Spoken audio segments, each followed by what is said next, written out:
Eu gostaria de chamar aqui o pastor Evaldo à frente. Ele vai ministrar agora a última sessão.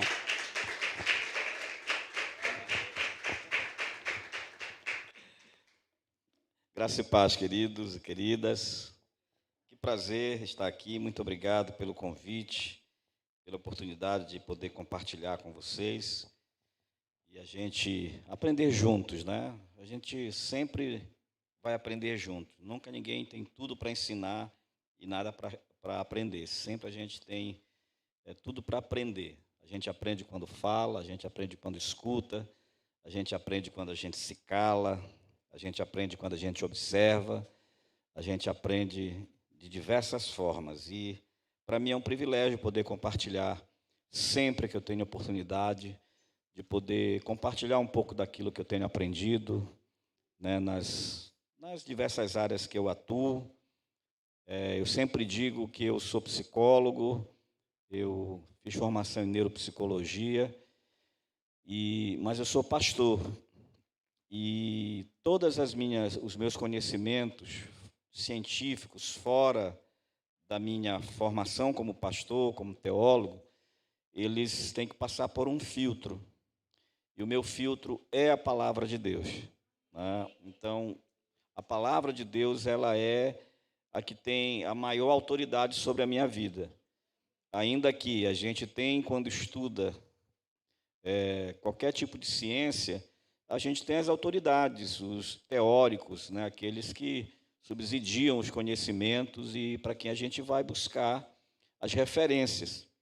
Mas a gente que é cristão, a gente coloca sempre a Bíblia, a palavra de Deus, como a nossa, né, o nosso diapasão. Foi contra esse diapasão, aí a gente abre mão disso e fica com a palavra de Deus. Certo, gente? Então, obrigado, pastores, por permitir essa honra de estar aqui. Eu sou muito criterioso, muito cuidadoso quando eu convido alguém para ir lá na minha igreja. E eu sei que vocês também têm esse zelo, né, por esse lugar, porque esse é um lugar especial. Então, quem vem para falar alguma coisa aqui precisa ter todo cuidado. E vocês, com certeza, têm cuidado de colocar pessoas aqui para falar. Eu quero agradecer a confiança. Espero que seja um encontro bom, que vocês recebam algo a mais e que a gente possa realmente terminar esse encontro aqui dizendo: foi muito bom, tá certo? Eu quero começar lendo um texto da palavra de Deus que está em 1 Tessalonicenses, no capítulo 5, versículo 23. 1 Tessalonicenses, capítulo 5, versículo 23.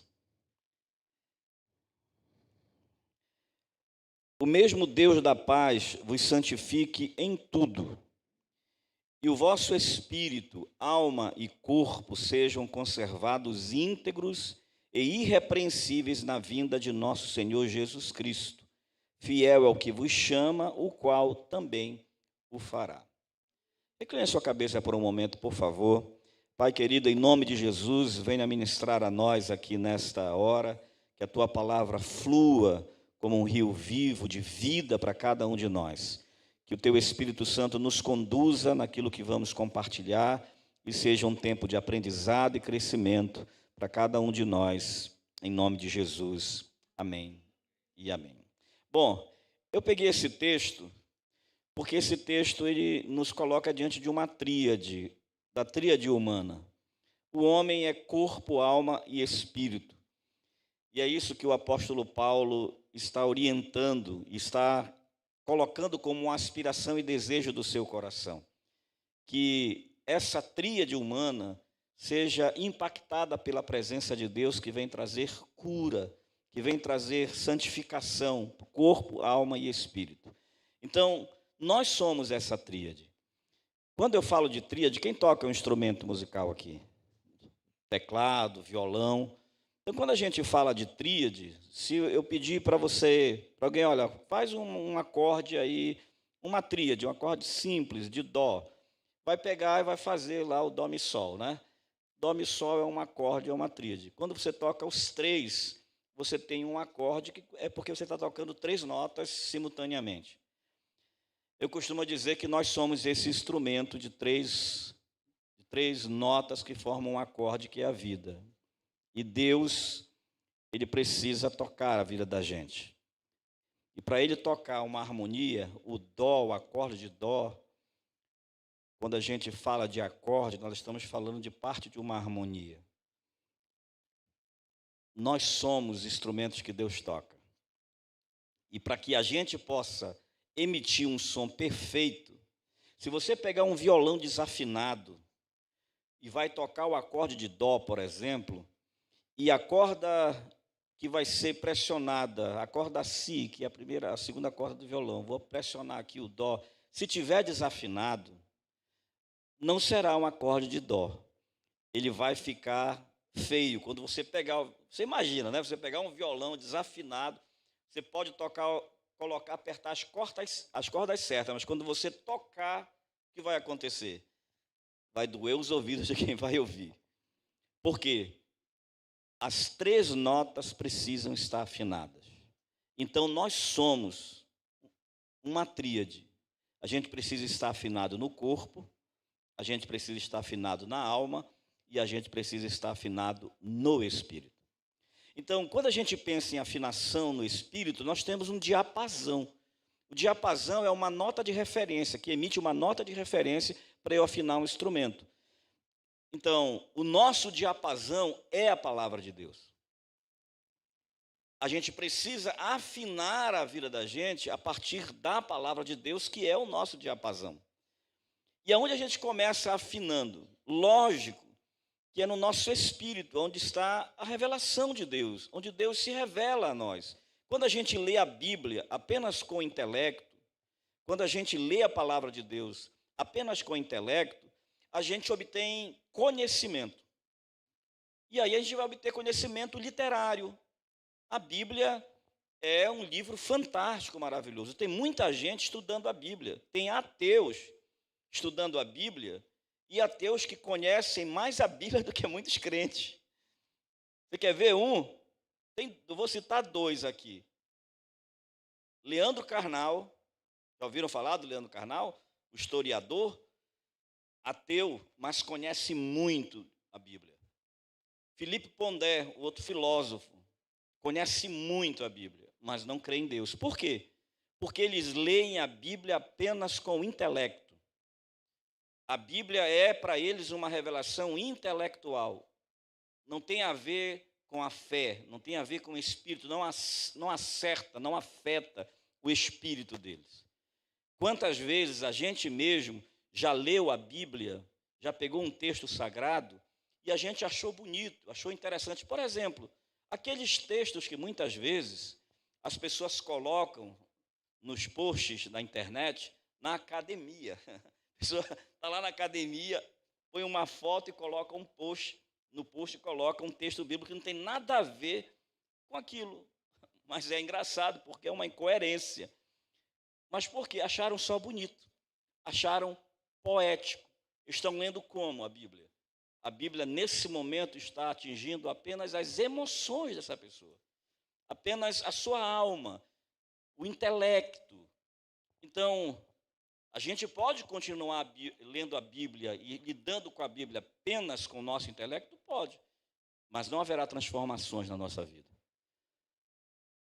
Porque para que a Bíblia possa afetar quem a gente precisa que a Bíblia se revele ao nosso espírito. E é nessa hora que o Espírito de Deus pega a Bíblia, a palavra de Deus, e ela transforma a palavra de Deus, que no momento que eu leio, pode parecer apenas um texto bonito, num texto que me transforma. Certo?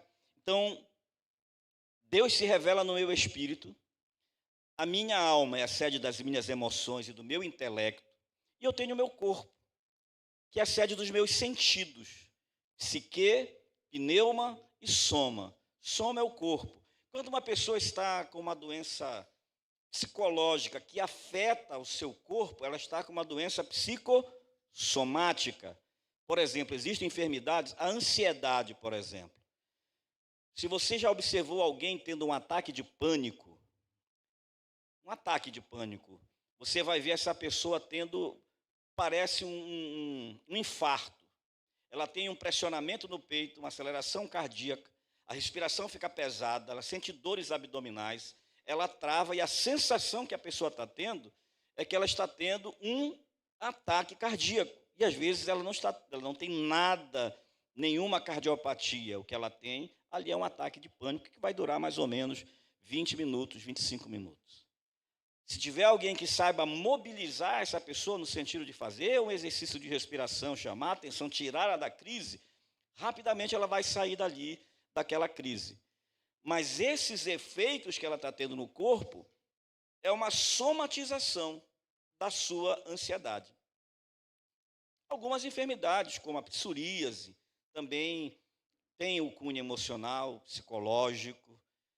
E aí que entra essa nossa capacidade de identificar cada área da nossa vida e cuidar de cada área com o instrumento certo. Por exemplo, como é que você cuida de uma ferida aberta no teu corpo? Como é que você cuida? Você fez um machucado, cortou algo, como é que você vai cuidar disso? Com remédio. Você vai passar um remédio, você vai passar um anti-inflamatório, você vai fazer uma asepsia. Não adianta você, por exemplo, ir para o psicólogo e chegar lá no psicólogo e dizer, doutor, eu me feri. Olha só, eu cortei aqui, o psicólogo vai olhar assim, e aí? Quer que eu não sei mexer com isso? Porque o psicólogo não vai lidar com isso. Assim como muitas vezes você tem um adoecimento psíquico, e aí você vai lá no médico, e o médico diz assim, olha, pelos seus exames, você não tem nada. Aquelas pessoas que estão tendo um refluxo constante, e ela acredita piamente que ela está com um problema estomacal, que ela está com alguma úlcera, com alguma esofagite, e ela vai ao médico. O médico passa os exames e diz, olha, você não tem nada. Mas como, doutor? Com certeza eu tenho, eu sinto isso. E aí o doutor vai dizer, olha, vamos fazer o seguinte, procura um psicólogo ou procura um psiquiatra, porque esse problema, ele tem fundo, ele tem background psicológico.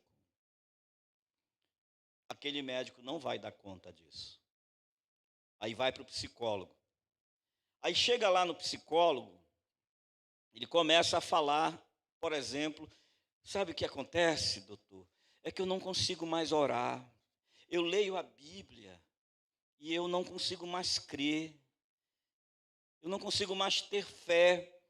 O que é que o psicólogo vai dizer para essa pessoa? Isso aí você tem que procurar o seu pastor, porque isso aqui não é comigo. Ou seja, para cada demanda da nossa vida, existe uma direção que a gente vai tratar.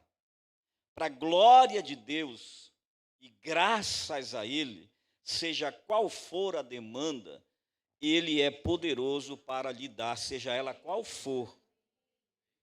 Mesmo que eu atenda no meu consultório um paciente que vem com uma depressão, e às vezes com uma depressão grave, imobilizadora, essa pessoa tem que tomar remédio, ela está tomando remédio psiquiátrico para poder, de alguma forma, pelo menos remir os sintomas, sair daquele quadro de depressão profunda, para começar a trabalhar, a enxergar o mundo colorido novamente, porque é comum que uma pessoa com depressão, ela relate e ela retrate o mundo como um mundo cinza, como um mundo sem cor. Então, nesse momento, ela está tendo um tratamento psiquiátrico, ela está tendo um tratamento psicológico, mas isso não é suficiente. Isso não dá conta.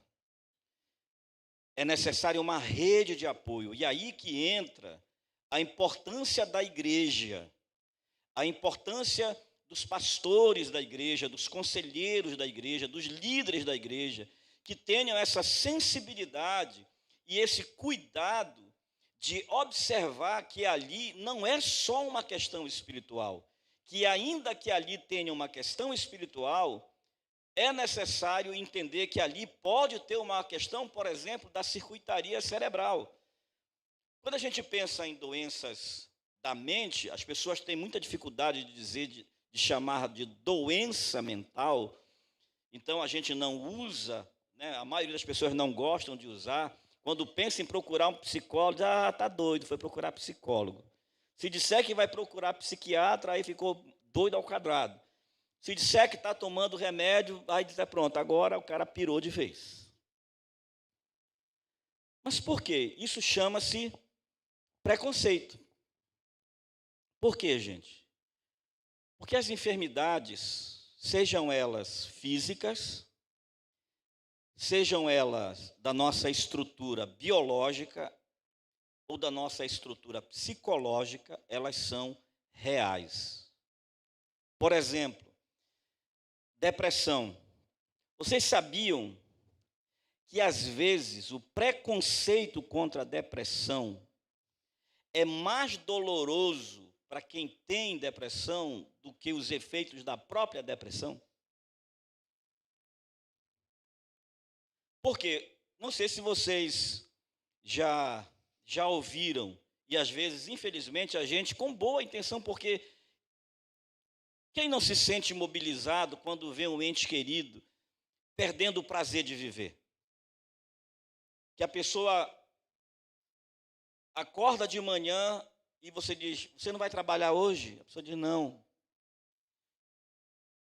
estou com vontade, não estou me sentindo bem. Na maioria das vezes, o que é que os parentes fazem? Os familiares, o que é que fazem? Quando não criticam, foi logo direto, né? Geralmente assim, mas que é isso? Você tem tudo. Não é assim? Você tem tudo. Olha, você tem seus pais que gostam de você, você tem a sua casa, você tem um bom emprego, você tem tudo. Olha, eu já passei por tanta coisa e nunca fiquei assim. Só que cada pessoa é cada pessoa. E isso não ajuda ninguém. Te levanta daí. Levanta, você tem tudo. Você tem que dar graças a Deus. Não ajuda ninguém quem age dessa forma. Olha, sabe o que é isso? É falta de Deus. Isso é demônio. Será que está ajudando essa pessoa, quem está fazendo isso? O que vocês acham? Não ajuda. Por quê? Uma pessoa que está, por exemplo, doente, com transtorno de depressão, quando a gente fala em transtornos da mente, nós vamos falar, por exemplo, dos transtornos de humor. No caso, a depressão é um transtorno de humor. Há um rebaixamento do humor. Nesse rebaixamento, está acontecendo várias coisas. Uma delas é que está havendo um rebaixamento da serotonina no cérebro, no organismo da pessoa. A gente sempre ouve falar, inclusive agora os coaches gostam muito de falar, né, os palestrantes motivacionais gostam muito de falar de serotonina, dopamina, adrenalina, noradrenalina, falam de todos esses hormônios como se fosse, né, assim, toma uma pílula da felicidade, levanta a serotonina e ficou bem, pronto. Basta você levantar, acordar, olhar para o espelho e dizer, você é demais, cara, vai lá. E não é assim que funciona. Não é assim que funciona. Por quê? Porque o rebaixamento da serotonina no organismo tem algumas formas de acontecer. Uma delas a gente chama de recaptação da serotonina. Ou seja, imagine dois neurônios que vão se comunicar para produzir, nesse encontro que a gente chama de fenda sináptica, para produzir a serotonina para colocar no organismo, que vai fazer com que essa pessoa tenha um humor feliz. E aí vem o que nós chamamos de recaptadores da serotonina, que é como se fosse uma espécie de um ladrão que vem para roubar essa. Imagina que sai desse neurônio, imagine o neurônio da esquerda, da direita, neurônio da esquerda. Aí esse neurônio está produzindo aqui, está aqui dentro a serotonina, aí sai desse próprio neurônio um recaptador que tira a serotonina daqui e devolve para esse aqui. Aí ele vai lá, tira e devolve. Nunca se mantém a serotonina no organismo, consequentemente, há um rebaixamento de humor. E por que acontece isso? Várias razões. A alimentação, tem a história genética dessa pessoa, herança familiar, enfim. E aí como é que se trabalha? Como é que a psiquiatria vai trabalhar isso? Como é que o médico vai trabalhar isso? Ele vai trabalhar em cima de receitar um remédio que vai bloquear a recaptação da serotonina, ou seja, ele vai bloquear esse ladrão de serotonina. Diz, aqui você não vai passar. O remédio vem então e bloqueia. Por isso que há vários tipos de remédio. Esse vai bloquear esse ladrão, esse recaptador de roubar essa serotonina daqui e aí vai manter. E vai trabalhar, e aí entra nutricionista, entra comer banana, fazer exercício físico. A banana é rica em triptofano e ela produz serotonina, é um aminoácido que metaboliza para a serotonina. Aí serotonina faz com que a pessoa durma bem, porque a serotonina ela se transforma, ela metaboliza a melatonina, e aí a pessoa dorme bem, e durante a noite, quando a pessoa chega naquele sono REM, que é o sono profundo, aí o teu cérebro produz novamente a serotonina, e é um ciclo vicioso. Você se alimenta bem, você faz exercícios físicos, isso vai contribuir muito para que a pessoa no outro dia amanheça bem. Amanheceu bem, feliz, começa o ciclo novamente. Ah, pronto, resolvi meu problema da depressão. Vou comer banana, vou fazer exercício físico. Não é bem assim, isso é parte. Isso é o olhar científico, biológico. Mas existe uma rede de apoio. Aí que vai entrar esse conjunto de ações que vão ajudar essa pessoa. Ela vai ter o apoio da família. A família, em vez de chegar e dizer assim, para com isso, menina, você tem tudo na vida. Olha, é até pecado que você ficar assim. É até pecado. Né? E a pessoa, imagina, a pessoa está sofrendo, está para baixo, ela não queria estar daquele jeito, ela não queria estar assim, mas é algo involuntário. Não é algo que pode mudar com uma palavra, a não ser, claro, gente, quando Deus quer, quando Ele quer, uma palavra, Ele levanta a pessoa. E quando Deus não quer? É meio estranho a gente falar isso, poxa, quer dizer então que Deus não quer? Gente, nós precisamos viver como seres humanos que somos. E ser humano é estar sujeito a essas coisas. Afinal de contas, o nosso lugar de descanso e de plenitude não é aqui. É só quando a gente chegar lá. Então aqui a gente tem que, desculpa a expressão, a gente tem que ir dando nossos pulos por aqui, né? Dando o nosso jeito de viver e buscando os recursos que Deus nos dá. Você quer ver uma coisa? Estou vendo várias pessoas de óculos aqui. Não seria maravilhoso se todo mundo fosse curado e não precisasse usar óculos? Hein? Eu confesso a vocês que eu nem queria. Porque o óculos já se transformou em mim mesmo, já faz parte de mim. Quando eu tiro o óculos, eu não me reconheço mais. Já é algo assim, totalmente eu. Tem gente que tira foto e tira o óculos, né, para tirar foto. Se eu tiver sem óculos e tiver que tirar foto, eu ponho o óculos. Porque senão não sou eu. Porque é assim. Vou abrir só um parênteses, viu, pastor? Pastores, me permitam. O óculos ajuda a esconder algumas coisas. Tá? Tem duas coisas, os homens foram abençoados com duas coisas. Uma semi-máscara, chamada barba, viu? E o óculos. Porque a barba, ela esconde a nossa papada, né? Ela dá uma disfarçadazinha. Às vezes o camarada é feio, aí ele põe barba e fica bonito. Eu vou contar uma rapidinho aqui para vocês, me permitam, viu? A Joelma não deixava eu usar barba de jeito nenhum. Quando eu e deixava crescer, ela dizia, ai, amor, tira isso. Parece que tu está doente, de barba tu fica, parece cansado. Mas aí eu insisti, meu sonho era ter barba, ainda tenho um pouquinho já. E aí eu queria ter barba e eu deixei, insisti até que ela cansou de dizer para eu tirar a barba. Aí tá certo, um dia, ela fez aniversário agora, esse dia em setembro. E acho que há 2, 3 anos, no dia do aniversário, eu disse, já sei, vou fazer uma surpresa para o meu amor. Vou tirar a barba. Aí fui lá para o banheiro, tirei a barba, ela não sabia de nada, né? Eu tirei a barba, achei que eu estava arrasando, né? Cheguei lá assim, ela estava lá na cama, estava olhando o celular.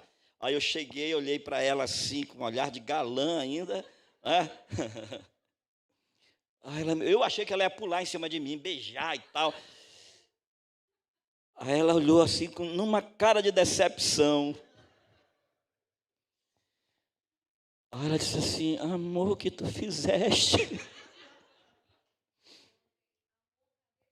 Cadê teu queixo? Eu não sabia que tu não tinha queixo, olha. Que situação, né? Aí olha só a frustração, o tempo que eu tive que passar para deixar de novo crescer. Agora não cometo mais esse erro. Né? Desculpa, eu viajei agora, né? Aí totalmente. Só para quebrar o gelo mesmo. Mas esse é o ser humano, gente. Então, para cada situação, a gente precisa procurar um socorro. Claro que Deus sempre será o centro de tudo. Ele sempre será o nosso amparo. Mas olha só aqui um dado. Em pesquisa, 39% dos adolescentes afirmaram que, se caso recebessem um diagnóstico de depressão, não revelariam para os familiares. Você entendeu? 39% dos adolescentes entrevistados disseram que, se recebessem um diagnóstico de depressão, eles não compartilhariam com seus familiares. Por que será? Preconceito. O preconceito, às vezes, fere mais do que a própria doença. Na faixa dos 25 a 34 anos, o receio atinge níveis ainda piores. 63% das pessoas disseram que não se abririam com parentes próximos por vergonha de admitir um quadro depressivo. Porque existe um estigma quando se fala de doenças ou de transtornos do humor, de transtornos da mente. Como se não fosse um adoecimento como qualquer um outro. Existe protocolos do Ministério da Saúde com relação às doenças da mente. Não é uma questão, é fraqueza, fulano de tal é fraco. Ele é fraco da mente. Isso aí não é nada, isso é só para chamar atenção. São coisas que a gente fala e você não tem noção de quantas pessoas que chegam no meu consultório e elas relatam isso. Um dos lugares mais difíceis para lidar com a depressão são os 2 piores lugares: dentro da família e dentro da igreja. Porque lá na igreja eles dizem para mim que é falta de fé, dizem para mim que é demônio, dizem para mim que eu estou em pecado. Uma das 3 coisas sempre é dito. Você deve estar em pecado para estar assim. Se uma pessoa adoece porque está em pecado, nós estamos em pecado porque estamos usando óculos, porque nós temos uma limitação. Se a depressão Na verdade, se a gente for pensar de forma mais macro, tudo isso aí é herança do pecado, isso é fato. Não é? Lá no Jardim do Éden as portas se abriram para todas essas misérias. Mas não necessariamente aquele problema tem a ver com o pecado de uma pessoa, é o pecado original mesmo, mas não com o pecado que aquela pessoa esteja cometendo. E aí a gente precisa olhar que nas enfermidades psíquicas existem as questões realmente hormonais, existem as questões da herança genética, da hereditariedade. Por exemplo, se pai e mãe sofreu de ansiedade, tinha problemas com a ansiedade, a chance em percentual de o filho desenvolver ou a filha desenvolver a ansiedade é altíssimo. Se além desses dois, os avós, um deles também sofreu ansiedade, é quase que 100% de certeza que alguém aqui dessa rede de familiares vai sofrer com ansiedade. Componente genético. Às vezes pode ter a predisposição e não se desenvolver. Mas se além da predisposição genética, da hereditariedade nesse aspecto, essa criança nasce e ela tem uma negligência no atendimento das suas demandas, seja na alimentação, seja numa ausência paterna, seja numa ação muito rígida dos pais. Enfim, depende muito de como essa criança se desenvolve dentro desse núcleo familiar. Caso ela tenha uma negligência, por exemplo, uma pessoa que passa muito tempo sofrendo situações de estresse. Imagine uma pessoa que trabalha muitos anos numa empresa, onde nessa empresa o ambiente é muito estressor. Uma pessoa sujeita a um ambiente muito estressor, a um estresse muito alto durante muito tempo, pode ter como consequência, lá na frente, depressão. O estresse, existe um hormônio chamado cortisol, que é o famoso hormônio do estresse. A pessoa está sobrecarregada de cortisol, a resposta dela é um estresse.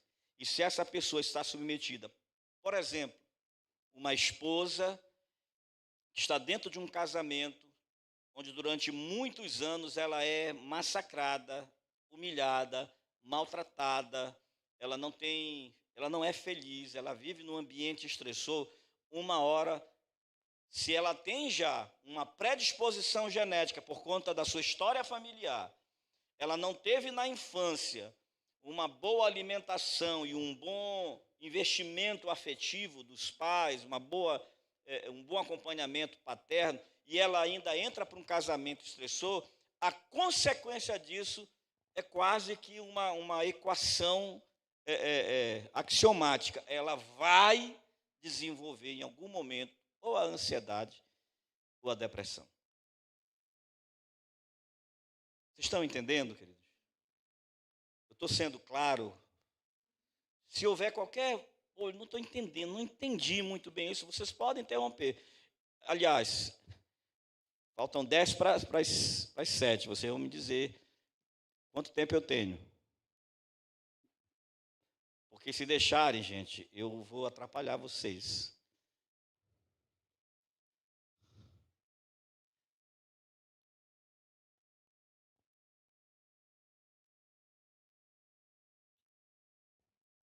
Ela disse que eu posso ir até 9 da noite. Brincadeira, não foi isso não. Foi até 10.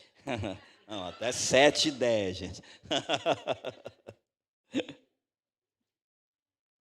Então, imagine, diante desse quadro que eu mostrei para vocês, número 1, preconceito. Uma pessoa começa a perceber que ela perdeu o sabor. Esses dias, eu estou atendendo um paciente, um jovem. e ele está com pensamentos recorrentes de morte, pensamentos suicidas. Você não tem noção, ou até tenha, de quantas pessoas estão vivendo isso, recorrentemente. E olha, uma coisa é certa, gente. A igreja, os conselheiros da igreja, os pastores, eles são extremamente importantes para dar suporte para essas pessoas. E a fé é uma das causas, é uma das âncoras que as pessoas que têm potencialidade suicida se seguram para não cometer suicídio. Então, eu falo muito isso porque, às vezes, qualquer profissional da área da saúde mental que não tiver essa sensibilidade, né, e uma pessoa chega num consultório dizendo, olha, eu só não fiz isso porque se eu fizer isso eu vou para o inferno. Olha, eu ainda não fiz isso porque o pastor da igreja disse que quem comete suicídio não vai para o céu. Olha, eu só ainda não fiz isso porque eu sei que Deus não vai querer que eu faça isso. Isso é uma âncora que essa pessoa tem.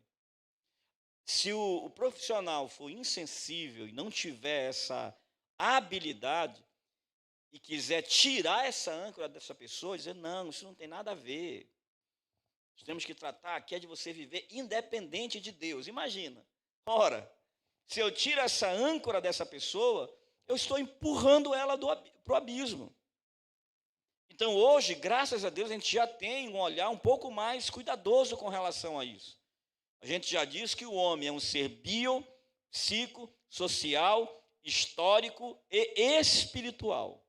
O quanto a fé, ela é importante, inclusive, para a adesão de tratamentos. Ela ajuda na adesão de um tratamento, seja de uma doença psicológica, seja de uma doença física, no câncer. Quando a pessoa tem fé, a resposta dela, ela é muito melhor do que uma pessoa que não tem fé. Então, ao olhar para isso, a gente precisa entender que não é bobagem. Que as questões psicológicas são reais. São doenças catalogadas, protocoladas, que têm nexo causal, que apresentam um conjunto de sintomas, que têm as questões, como eu falei, da hereditariedade genética, que têm as questões circunstanciais, psicológicas, relacionais. Há uma série de fatores que estão envolvidos nisso. Esse deve ser um olhar de todos nós. Eu acredito que ainda, talvez não consiga ainda esse ano, mas no próximo ano eu estou lançando um livro, já está escrito, falta pouca coisa, que é sobre a escuta pastoral. É sobre a escuta ativa. Como nós, pastores, podemos praticar um aconselhamento sem querer assumir o lugar do psicólogo e nem o psicólogo assumir o lugar do pastor. Porque cada um tem o seu instrumento de ação, né? de intervenção. Graças a Deus, eu sempre digo para os meus pacientes, né? A maioria dos pacientes que me procuram, eles vêm das igrejas. E eles trazem seus relacionamentos com Deus, como é que eles creem em Deus, e é claro que a gente tem pessoas de diversas igrejas. E eu sempre costumo dizer que essa pessoa, ela está ali, que lá na sala, no meu set terapêutico, lá eu não sou o pastor, lá eu sou o psicólogo. E eu não vou orar ali, não vou chegar a transformar a minha sessão terapêutica num momento de oração. Não vou orar por essa pessoa. Mas isso não significa dizer, e isso, o código de ética do psicólogo não pode me interromper, que eu não vou orar por essa pessoa lá em casa. Eu oro por todos os meus pacientes. Cada um deles, eu oro, separo um tempo, eu vou orar por eles, sofro diante de Deus por eles. Ali, eu sou profissional. Então vamos lá, para a gente encerrar, viu? O que a gente pode dizer que não é? Por exemplo, quando a gente fala em doenças da mente, a gente geralmente vai lembrar muito rapidamente das principais. Diga o nome de um adoecimento da mente. A síndrome de Down, ela entra para uma outra categoria ainda que seja, mas os mais comuns. A síndrome de Down, ela tem muita, logicamente, lá do DNA, né? É bem mesmo, bem do DNA. Toque, transtorno obsessivo compulsivo. O que mais? O transtorno dismórfico de identidade. A síndrome de burnout, a doença do trabalho. O que mais? Vocês não falaram as principais que eu achei que vocês iam falar.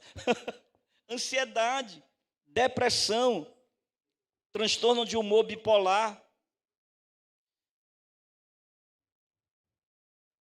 A esquizofrenia já não é um transtorno de humor, é um transtorno, já é uma psicose, é um transtorno de personalidade.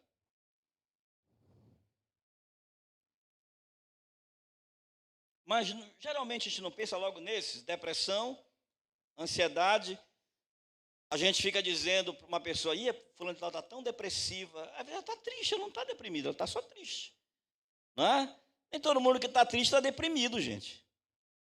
Nem todo mundo que está agitado está ansioso. E nem todo mundo que está ansioso está com ansiedade.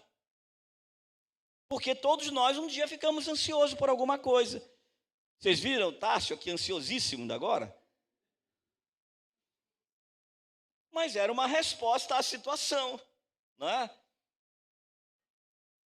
Se disser para vocês que vai ter uma viagem, que você vai lá para Israel, você ganhou a passagem, você vai ficar ansioso para chegar o dia.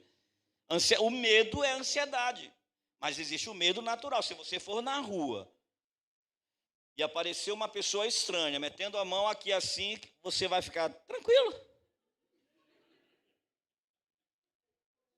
A ansiedade vai aparecer ali, e essa é uma ansiedade natural de preservação.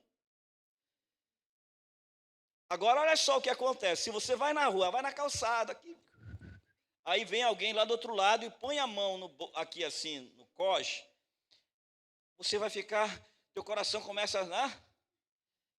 Aí, quando a pessoa passa perto de você, ela puxa assim o celular e diz, oi, mãe, estou chegando. Como é que vai ficar depois disso? Não é assim? É assim que é a ansiedade. A ansiedade clínica, ela é exatamente isso, só que com uma diferença. Ela é constante. Ela não é circunstancial. Ela não é situacional. Porque o que é que acontece nesse momento? Nosso sistema nervoso simpático, né, que faz parte do nosso sistema nervoso autonômico, quando há uma situação de perigo, de ameaça real, o nosso sistema nervoso simpático, o que é que ele faz? Ele coloca o corpo em estado de alerta. Então, se vem alguém suspeito, teu corpo já começa a tremer, já há um enrijecimento dos músculos, já há uma aceleração, já há assim, aquela sensação de corro, fico. É um comportamento de fuga, para preservação, né? Só que quando passa o perigo, o cara tirou, atendeu o telefone, você diz, você vai ficar 100% seguro quando entrar no portão da sua casa, e aí você relaxa completamente. Por quê?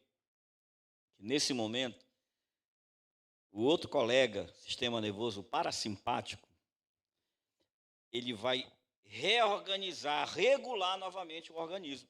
É como se ele tivesse assim, o sistema nervoso simpático vai e coloca o teu corpo para a posição de fuga, e o parasimpático diz, parasimpático, já passou o perigo. E aí você relaxa. Vem a endorfina, você começa a sentir um relaxamento. Na ansiedade clínica, na ansiedade como transtorno de ansiedade, a pessoa ela fica o tempo todo nesse estado de alerta, como se a qualquer momento houvesse um perigo para acontecer. O telefone que toca, alguém que chega, alguém que traz uma notícia, alguém que conversa perto. Ou seja, é muito sofredor, porque o seu organismo está o tempo todo em estado de alerta. Você vai ouvir de pessoas, você vai ver muitas vezes que uma boa parte das pessoas que sofrem de ansiedade, elas caem para a depressão muitas vezes, porque é um tensionamento muito, muito grande e constante. Por isso que vem os remédios, os famosos ansiolíticos, que é para tirar a pessoa daquele sintoma, para diminuir os sintomas, para colocar a pessoa em equilíbrio novamente, porque ali está havendo um desequilíbrio hormonal no seu sistema nervoso. Antigamente a gente dizia, fulano de tal está nervosa, fulano de tal está agitada. Hoje a gente diz, fulano de tal está ansiosa. Então, olhar para isso, seja ansiedade, seja depressão, por exemplo, depressão não é tristeza, gente. Tristeza é um dos sintomas da depressão. Não é fingimento, não é preguiça, não é corpo mole.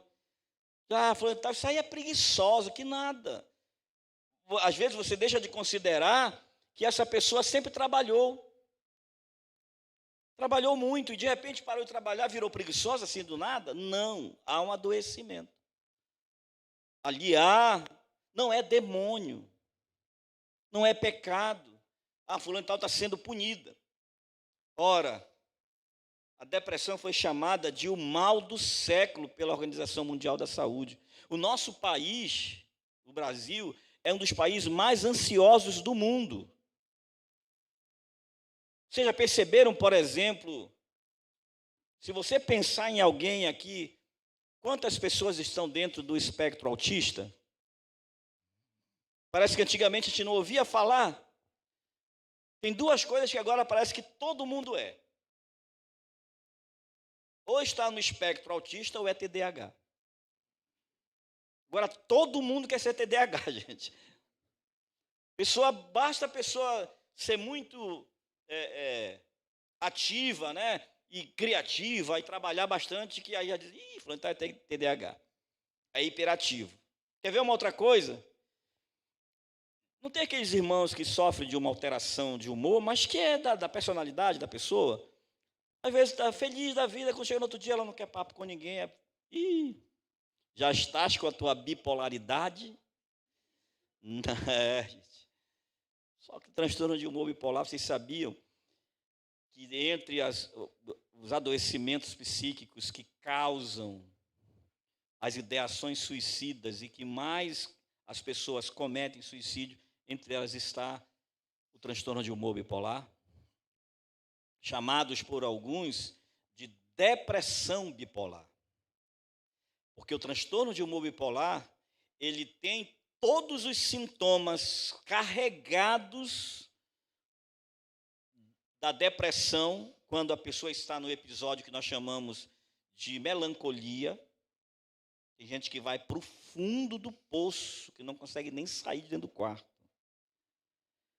E aí passa um tempo, 20 dias, 25 dias, ela sai. E aí todo mundo diz, glória a Deus, Deus fez um milagre. Às vezes Deus fez um milagre. Mas às vezes a pessoa só saiu do episódio de melancolia e foi para o episódio de mania, de euforia. E aí ela sai, quando você vê, ela chega com um som novo para a igreja, dá de presente, ela comprou casa, ela vendeu o carro, comprou carro novo. Ela entra num mundo, se o mundo do depressivo é cinza, sem cor, o mundo de quem está no episódio de mania ou de euforia é super mega colorido. Pode ver uma promoção e aí toma decisões erradas. Depois que ela que passa esse. Então, esse é o ciclo. E, às vezes, não é uma coisa de uma hora para outra. Ah, fulano de tal, agora estava bem, agora está. Isso aí ela é bipolar. Cuidado, que não é bem assim. E é muito sofredor. Tem gente que comete suicídio por conta disso. Existe um outro transtorno chamado de borderline, também chamado de limítrofe. É um transtorno de personalidade. Aí, a alteração do comportamento é durante o dia. Às vezes, a pessoa, durante o dia, ela tem vários episódios. Geralmente, quem tem o transtorno de personalidade borderline, ela tem alguém que se transforma no seu ícone, a pessoa mais amada por ela, mas essa pessoa que é a mais amada, rapidinho vira a mais odiada. Quando há um relacionamento familiar, um marido e uma mulher, que a mulher sofre o transtorno, ou vice-versa, transtorno de personalidade limítrofe ou borderline, esse marido é o grande amor da vida dela. Daqui a 3 minutos, ele é o motivo de toda a desgraça da vida dela. Daqui a pouco, ele é a pessoa mais linda do mundo. Daqui a pouco, ele que me faz sofrer. Então, é muito... E é lógico, gente, que isso é sofredor. Que isso é doloroso. Então, o que é que a gente faz com isso? Com tudo isso, o que é que a gente faz? Primeiro, como familiar, como é que a gente age? Primeiro, amor. Não existe nada mais poderoso do que o amor, gente. O amor acolhe, o amor não julga, o amor não carimba, não discrimina. O amor não taxa ninguém, não estigmatiza, o amor acolhe.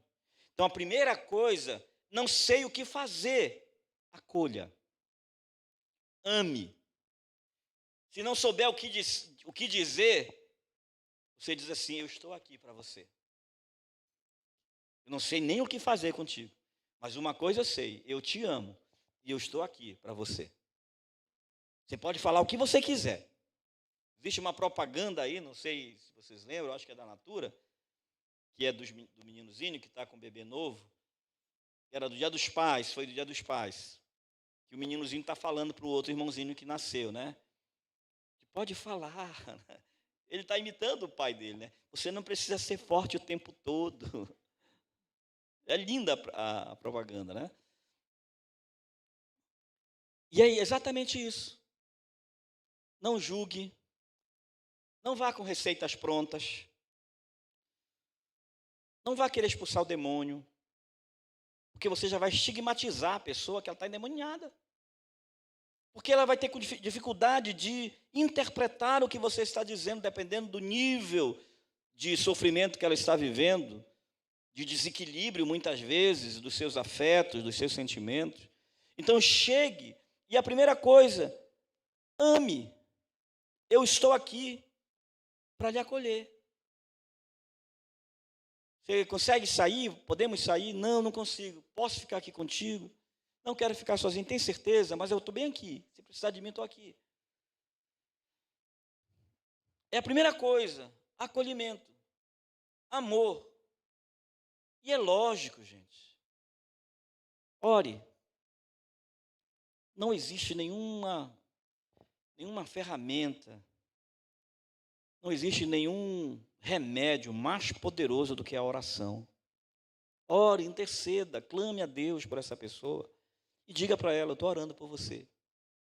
Se você precisar de mim, eu estou aqui para orar por você. Não incentive essa pessoa a não procurar ajuda profissional. Incentive. Às vezes a pessoa está com vergonha de dizer que está indo ao psicólogo. Tem vergonha de dizer que foi ao psiquiatra, que está tomando remédio. Esteja junto. Se a pessoa disser, eu estou tomando os remédios, está me deixando... Não tem problema, vai passar, é um tempo. Estamos juntos, estamos aqui. Não julgue, acolha, ame, esteja disposto, acompanhe, monte um programa de apoio a essa pessoa, veja quais são as redes que ela tem de apoio.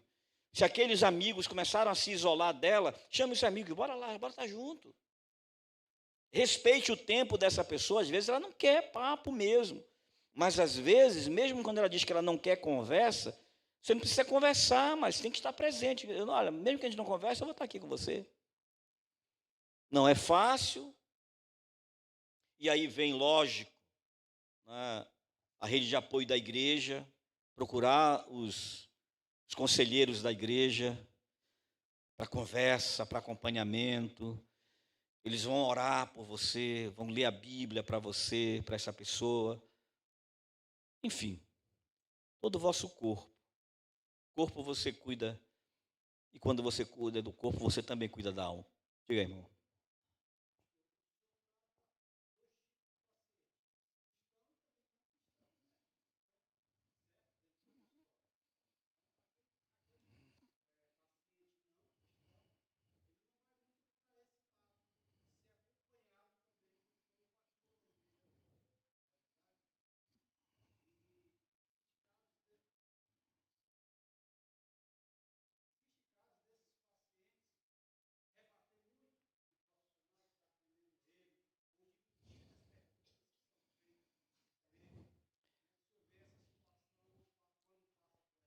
Na verdade, quando eu atendo um paciente, para mim depende se ele é cristão ou não. Ali eu estou diante de um ser humano. Eu estou Né? entendendo, é porque o senhor está hoje falando assim um pouco, né, mais como se fosse para pacientes teoricamente cristãos. Né? Exatamente. Hoje estou Por falando estar para numa esses. Né? classe. Exato, perfeito.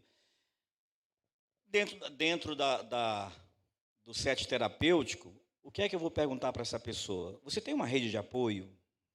Ela vai me dizer. Vai dizer, olha, faço parte de uma igreja, lá na igreja tem os pastores que oram por mim, eu vou dizer, então continue. Eu vou apoiar essa pessoa, continue. Aí essa pessoa diz assim, olha, eu tenho um guru lá. Ele está fazendo bem para você? Tá. Eu não posso chegar lá e dizer, olha, deixa de ir para o guru e vai lá para o pastor, que aí... né? Mas eu vou procurar saber qual é a rede de apoio que essa pessoa tem. Às vezes ela não está na igreja, não tem uma igreja, não frequenta igreja, mas ela tem os amigos do trabalho, que são pessoas que já entenderam que ela está sofrendo. Então eu vou orientar. Se vem gente mentindo no consultório, claro que vem. Na verdade, ninguém chega lá dizendo tudo. Até que a pessoa cria um vínculo. Tem coisas que a pessoa diz para o psicólogo que ela não diz para ninguém. Mas ela não vai dizer isso no primeiro dia. Alguns sim, alguns já estão tão desesperados que já chegam lá, já sai tudo. Mas às vezes precisa um processo de vinculação, de acreditar que existe um sigilo, né, profissional, que aquilo não vai ser dito para outra pessoa, que aquilo que ela traz para o set terapêutico vai ficar lá, que ela não vai ser julgada pelo que ela pode estar dizendo que ela está sofrendo desesperadamente, que é a grande dor da vida dela, porque, às vezes, um menino de 16, uma menina de 16 anos, está sofrendo, querendo morrer, porque o namoradinho deixou. Ou ela descobriu que o namoradinho dela tem outro. Eu vou acolher essa pessoa como se ela estivesse sofrendo mesmo a coisa mais cruel do mundo. Eu não vou desprezar a dor dela. Eu não vou chegar e dizer assim, deixa de besteira, menina. Uma criança. Não, é a dor dela. Quem traz a dor é que sabe o tamanho da dor. Eu vou acolher essa dor. Eu não vou julgar essa pessoa. Eu não tenho um dorômetro para poder dizer, não, essa dor não é muito, é a razão. Então, mentir sempre vem, às vezes não quer falar na primeira sessão. Tem gente que passa, às vezes, várias sessões e lá na quinta, sexta sessão que ela vai e consegue, de fato, dizer o que ela foi fazer lá. Muito bem. Mais uma pergunta. Há casos também que há uma necessidade de fazer depois também um tratamento ou algumas consultas com os parentes desse paciente? Sim. Depende muito de cada paciente. Existe paciente, por exemplo, a criança, ela vai ser atendida e o psicólogo precisa dar uma devolutiva para os pais. O adolescente, ainda que o adolescente ele vai pedir que tem coisas que ele não quer que diga. Se não tiver um perigo de vida, o psicólogo não vai dizer. Se não for algo que realmente não esteja colocando essa pessoa em perigo, isso aí vai ser dele. Imagina que um adolescente chega dizendo, vou usar aqui, uma menina de 16, 17 anos, lá da igreja, diz, lá no consultório do médico, lá do psicólogo, que os pais não sabem, mas que ela já teve uma experiência sexual. Ela está dizendo isso porque ela não tem coragem de dizer para os pais. O psicólogo não vai chegar lá com os pais e dizer, olha, tua filha já teve uma experiência sexual. E não pode fazer isso. Porque isso aí pertence a ela. Agora, se essa experiência que ela teve está causando pensamentos de morte, está causando um risco à vida dela, aí há todo um processo para chegar ao pai e à mãe para se resolver. E aí existe também, em outros casos, que nós chamamos de psicoeducação.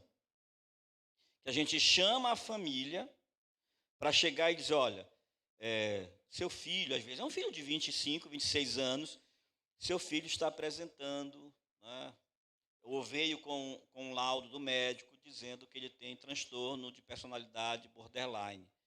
Você sabe o que é isso? A pessoa diz não. Então, deixa eu dizer para você o que é.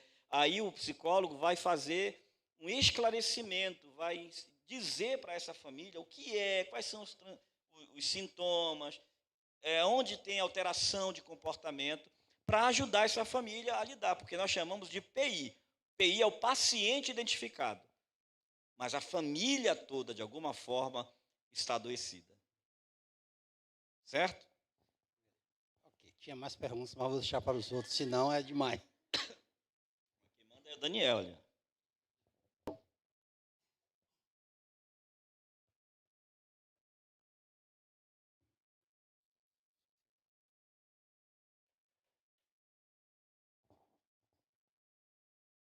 Olha, está autorizando vocês a fazer perguntas.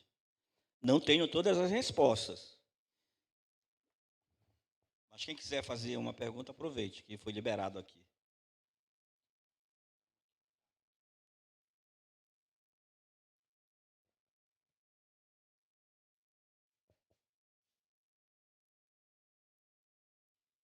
O que fazer em momentos de crise de ansiedade para cessar os sintomas? Uma coisa que a gente sempre ensina é o manejo da respiração diafragmática, do exercício de respiração.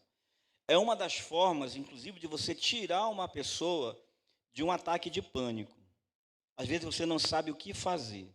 Então, o ideal é que você tenha calma.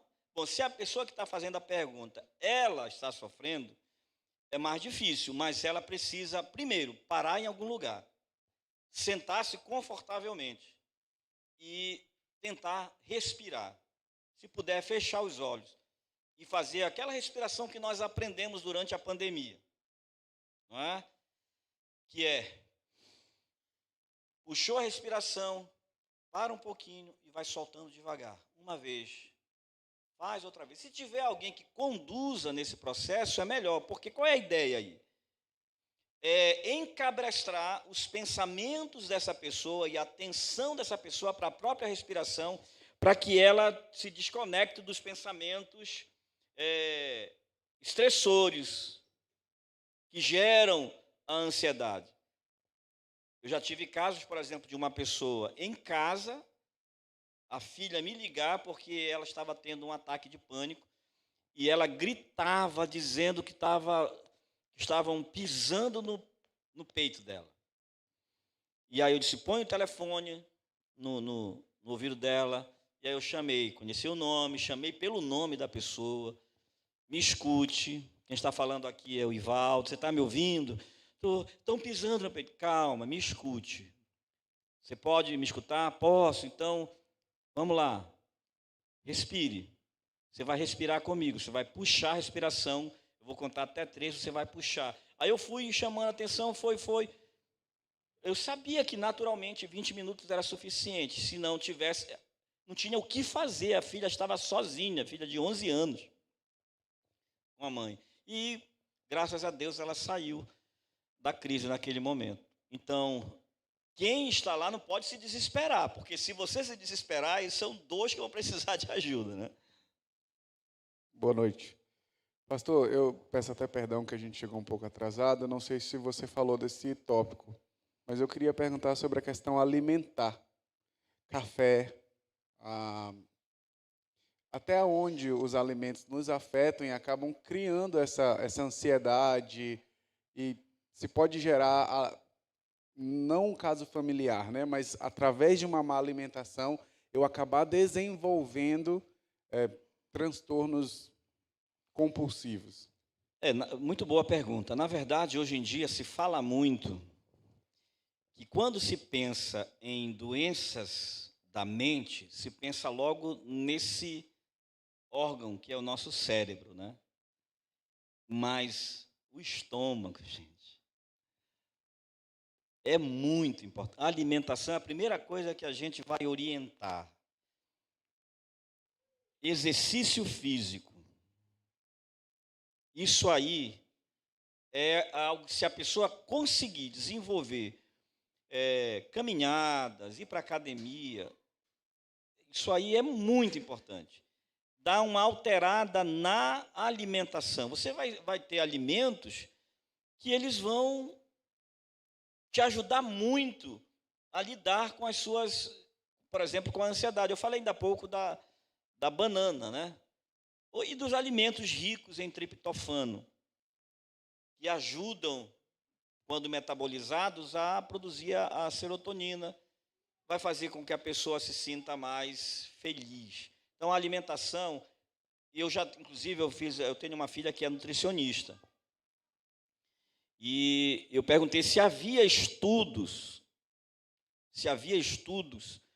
voltados especificamente para os transtornos da mente na área da nutrição. Porque você sabe, tem um nutricionista esportivo, né, tem o nutrólogo, você vai ter vários tipos. E ela disse, olha, tem, mas ainda é muito pouco. Vocês já imaginaram, algum de vocês está fazendo nutrição, não? Tem alguém fazendo nutrição? Está aí uma boa área de pesquisa da nutrição, né? Mas é muito importante, sim. A alimentação, ela é essencial. E, geralmente, o psicólogo, o psiquiatra também vai dizer, olha, como é que está a tua alimentação? Imagine uma pessoa que não consegue dormir direito. Aí chega à noite, quer tomar café, quer encher a barriga de açaí, quer ir lá no Concha em Pé, plena... encher o bucho de açaí, como diz o paraense, né? O organismo vai ficar trabalhando. Inclusive, você vai observar que algumas pessoas que sofrem de ansiedade, elas comem demais. Quando elas estão tendo uma crise ansiosa, elas descontam isso na alimentação. Já tive paciente que chorava porque estava aumentando de peso e ela estava tratando da ansiedade. Mas ela, quando estava em casa, ela ficava o tempo todo querendo comer biscoito, porque é natural. A alimentação, organizar a alimentação, fazer uma alimentação balanceada. Na verdade, gente, vou voltar para o texto aqui de Paulo. Todo o vosso corpo, alma e espírito. Cuide do corpo. E vou confessar aqui para você, viu? Vou confessar aqui para pastores que são pastores, eu posso confessar meus pecados. Não é? Eu estou falando isso, pastor, para cuidar do corpo, mas pensa num homem que não cuida do corpo. O que é que o senhor me diz? Olha, ele disse que isso aqui é só calo do púlpito, gente. Mas porque a gente tem essa tendência, né? Por que a gente tem tanta dificuldade de fazer exercícios físicos, de regular a alimentação? Porque nós somos movidos pela satisfação e recompensa imediata. O que é mais fácil? Você perder 3 quilos em 3 meses, ou você passar na casa do colega que está assando aquela picanha e você comer picanha? O que é que dá mais prazer, gente? É comer a picanha, é prazer imediato. Não é verdade? Então, por isso é tão difícil, né, a gente regular. Mas quando a gente começa a perceber os resultados, começa a sentir, não, deu uma emagrecida, baixou, fiquei mais bonitinho. Aí a gente, aquela roupa que você tem, que você comprou, que quando você foi vestir já não dava mais. Tem gente que faz isso, né? Que emagrece só para caber naquele vestido. Só para caber naquela camisa. Né, Ivaldo? Ela está falando isso porque uma vez eu emagreci, porque eu comprei uma camisa, quando eu fui vestir não deu mais. Aí eu vou te vestir. E eu vesti a camisa depois que eu emagreci. Agora perdeu de novo. Mais alguém? Respondi? Respondi, né?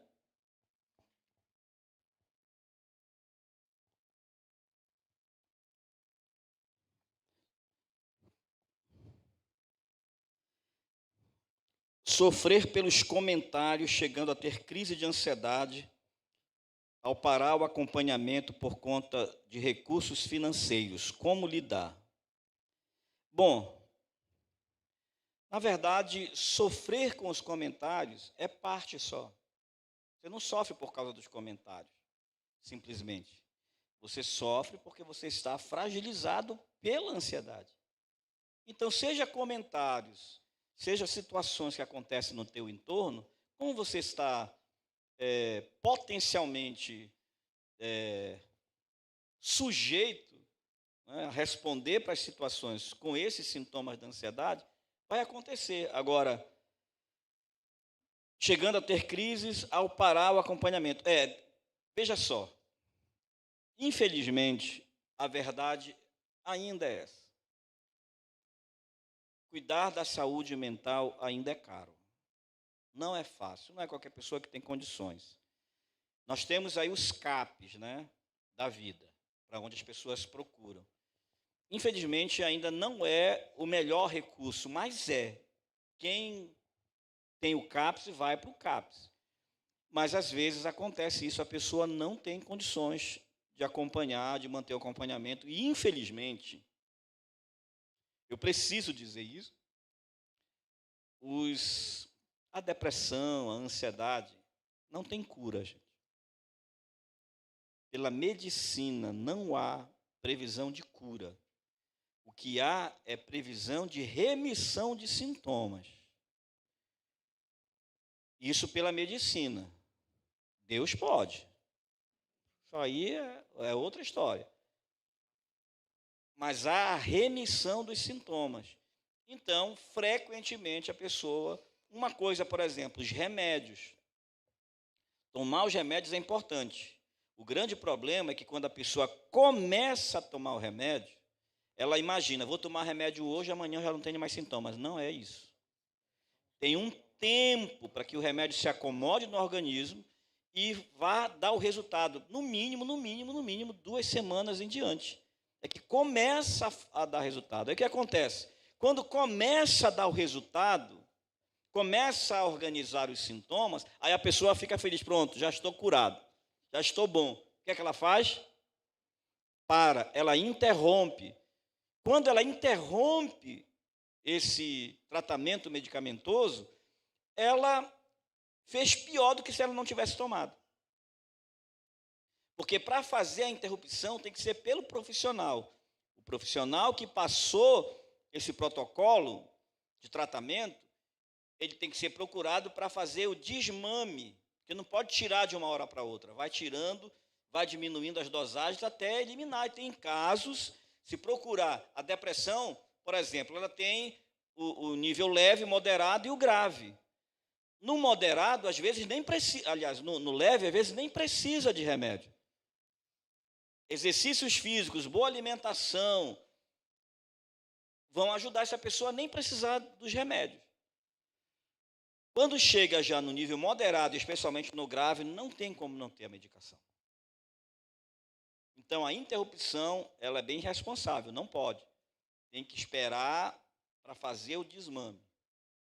Mas, infelizmente, ainda é caro. Nós temos psiquiatras que cobram 550, 600 reais uma consulta, 450 reais. Para muita gente quem ganha o salário mínimo não tem condições. Deixa eu ver se tem mais alguma, gente.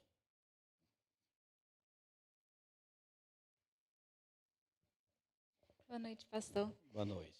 Eu queria perguntar quais são algumas ferramentas, como é que o senhor pessoalmente lida ao ser psicólogo, ao ser pastor, sempre está presente escutando, né, os casos das pessoas, até mesmo membros ou pacientes, né?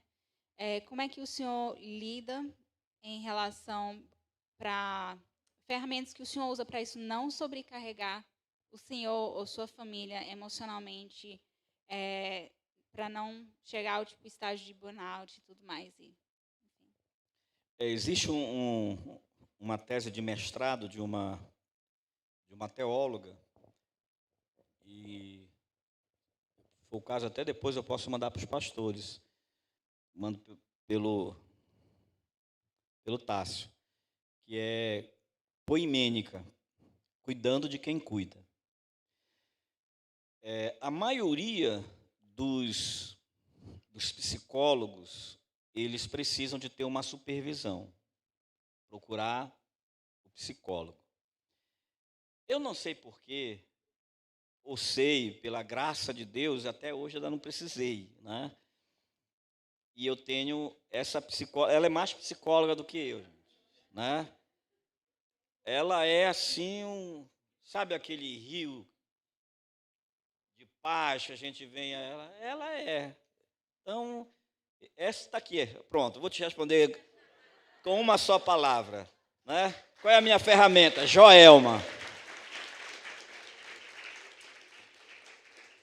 Ela, assim, eu não posso falar dela que eu fico logo todo emocionado, todo besta. Mas que ela está ainda na semana do aniversário dela, né? Aí eu fico todo besta. Mas eu entendi o que você está falando. E essa tese, eu acho que é de mestrado, ela fala exatamente isso. Dos pastores que cuidam e que às vezes não tem quem cuidam deles. A medicina, por exemplo, trabalha com um processo de dessensibilização. O médico vai tratar e lida constantemente com doença, sofrimento, com morte. Se ele não fizer um processo de dessensibilização, ele acaba se envolvendo e adoecendo também. Hoje se trabalha em cima da humanização da medicina, que é justamente o contrário. Porque antigamente se falava o paciente X, não falava nem o nome, falava o número do leito ou da doença. Hoje em dia já se trabalha, e dentro dos hospitais os psicólogos já estão lá também. Mas isso acontecia no direito, no direito também. A ideia do advogado que não podia se envolver emocionalmente com uma causa que não era dele, ele precisava se desinstalar. Como psicólogo, eu estou ali, atendo ao meu paciente, eu não posso levar ele para casa, eu não levo ele lá para a cama comigo, não. Quem vai para a cama comigo é minha esposa. Então, chegar lá, não vou falar. A gente fez um trato, porque eu sou pastor de uma igreja, eu sou psicólogo, nós temos lá a escola de adoradores, a gente lida com a escola de adoradores, a gente trabalha junto lá. E às vezes, quando a gente chegava em casa, a Joelma dizia, ai, amor, o professor tal não fez isso. Aí um dia eu disse, amor, vamos fazer o seguinte, essas coisas, quando a gente deitar aqui, a gente não trata mais. Porque a gente não vai trazer ninguém aqui para a nossa cama, só nós dois. E aí a gente deixa para tratar lá na escola, às vezes no carro, a gente acaba fazendo do carro nosso escritório também, quando a gente está muito tempo junto. Então, acho que esses cuidados é importante que a gente tenha. De entender, e aí já vai entrar também os conceitos da própria psicologia, por exemplo, da psicologia centrada na pessoa, que fala sobre congruência. Que para você atender uma pessoa, você precisa estar congruente e precisa ser honesto ao ponto de dizer, eu não tenho condições de atender você. Posso encaminhar você?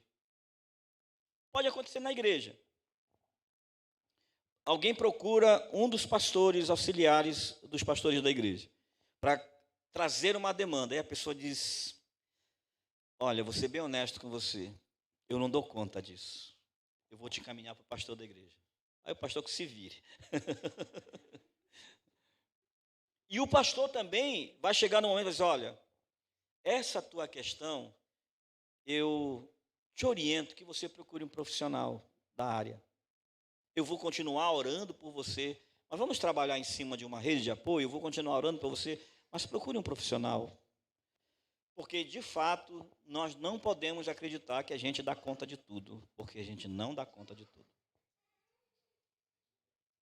Mas procurar alguém que possa, né? Se você é conselheiro e tem alguém que pode te ajudar, procure, é a melhor estratégia. Né? Quem cuida também precisa ser cuidado. Mais alguém? Então, muito obrigado. Espero que tenha suprido aí as demandas de vocês.